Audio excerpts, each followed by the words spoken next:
ako ay galing bilibid, ay nagalit ang tatay ko.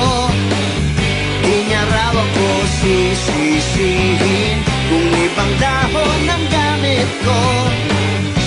Sibuyas at kalabasa, kamatis, bawang, mustasa. Itigin mo ang luya at samahan ng patola. La, la, la.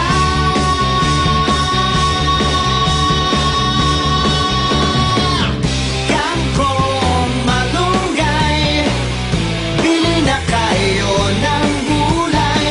Pagkat ako ang iyong kapitbahay, lagi akong magsusupply ng gulay.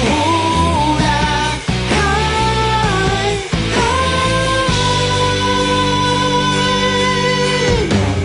Di na po kayo mabibitin dahil loaded naman ako. Kung mapatrick sa aking bilihin ay susunod